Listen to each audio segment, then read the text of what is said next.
Bonjour et bienvenue dans Info Express bilingue. Voici l'essentiel de l'actualité. 观众朋友您好，欢迎收看双语快讯。下面请看详细内容。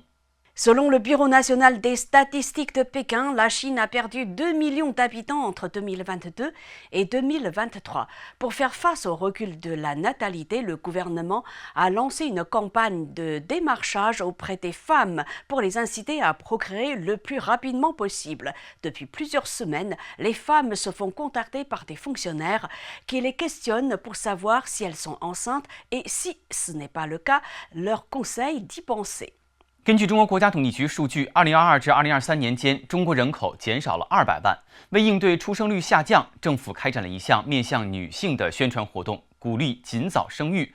最近数周，许多女性接到了公务员的问询，了解其怀孕情况。如未怀孕，则建议她们考虑。 Selon le Figaro, la Chine a perdu un tiers de milliardaires en dollars en 3 ans. La liste des riches établie par le groupe de recherche Rojuan révèle que les Chinois possédant plus d'1 milliard de dollars d'actifs ne sont plus que 753 contre 1181 en 2021. En cause, la faiblesse de certains secteurs, la déprime des marchés boursiers et, toujours selon le Figaro, et pour reprendre ces termes, les mesures de répression contre des patrons trop autonome。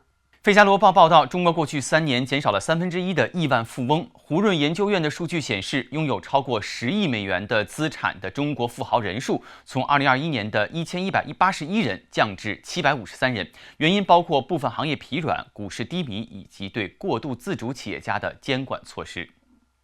En France, plusieurs changements interviennent à partir du 1er novembre. Ainsi, par exemple, le SMIC est revalorisé de 2% pour atteindre 1801,80 € brut sur la base d'un travail de 35 heures hebdomadaires. La trêve hivernale débute, pendant laquelle sont suspendues les procédures d'expulsion d'un locataire par un propriétaire.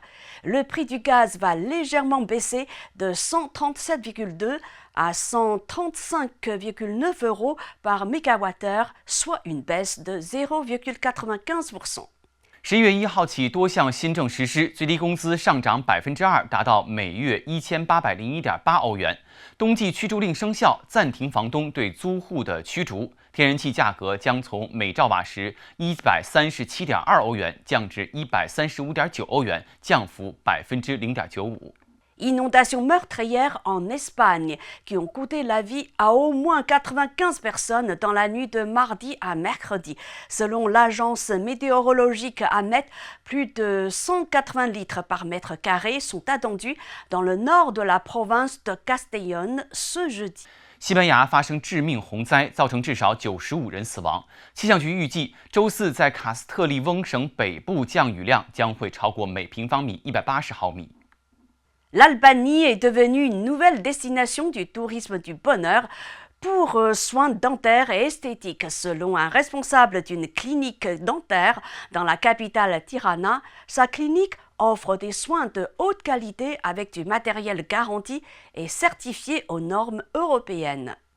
阿尔巴尼亚成为牙科和美容幸福旅游新目的地。首都迪拉纳一家诊所的负责人称，该诊所提供高品质的欧盟认证设备与护理服务。